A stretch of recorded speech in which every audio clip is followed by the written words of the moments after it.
Duty है कि भाई मुफ्त शिक्षा दे। वो 1 साल से मतलब पहली कक्षा से लेके 8वीं कक्षा तक 6 वर्ष के बच्चे से 14 वर्ष तक के बच्चों के सारे बच्चों का हक है कि वो सभी को शिक्षा का अधिकार प्रोवाइड कराएं। तो इसके मैं आपको प्रोविजन बता देता हूँ। जैसे कि क्या हो गया, शिक्षा के अधिकार से 25% का आरक्षण दिया गया प्राइवेट स्कूलों में। इसका जो धारा जो 12 कहता है वो ये कहता है कि जो भी प्राइवेट स्कूल है, चाहे वो खुद के पैसे की हो, चाहे वो सरकार फंडिंग कर रही हो, कुछ भी कर रही हो, जो भी प्राइवेट स्कूल है उनको 25% आरक्षण देना ही पड़ेगा।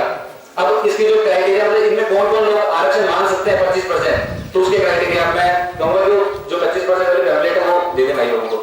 तो उसमें क्या होता है, इसकी जो सीमा है वो ये है कि जिस भी माता पिता की तनख्वाह 2.5 लाख रुपए सालाना या उससे कम है तो वो सभी लोग इस 25% आरक्षण में अपना एप्लीकेशन दे सकते हैं स्कूल में। और सभी स्कूलों को एक गुलाबी रंग का फॉर्म रखना होगा। जो भी प्राइवेट स्कूल है उनको गुलाबी रंग का फॉर्म रखना होगा, जिसमें कि जो भी अगर उस आरक्षण के अंदर आता है तो वो उसको गुलाबी फॉर्म देंगे।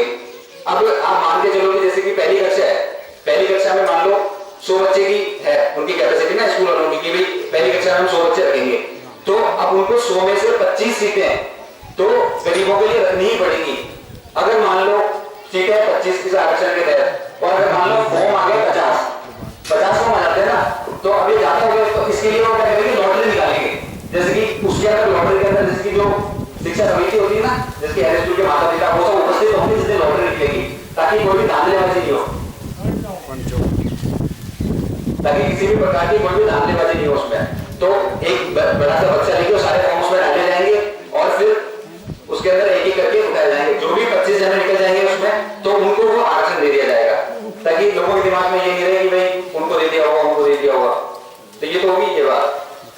फिर जैसे कि अब अपन बात करते हैं सरकारी स्कूलों की, तो अब सवाल ये उठता है आजकल एक ऐसी धारणा सी बन गई है कि भाई सरकारी स्कूल तो बुरे हैं, क्योंकि कोई भी अपने बच्चे को सरकारी स्कूल में पढ़ाने को तैयार नहीं है।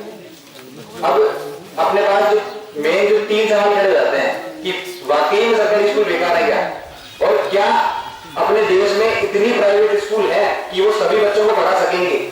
तो इन दोनों सवालों का जवाब ना ही होगा, क्योंकि अपने देश की जनसंख्या इतनी है कि वो प्राइवेट स्कूल में तो आ ही नहीं सकती। तो उसके लिए तो सरकारी स्कूलों को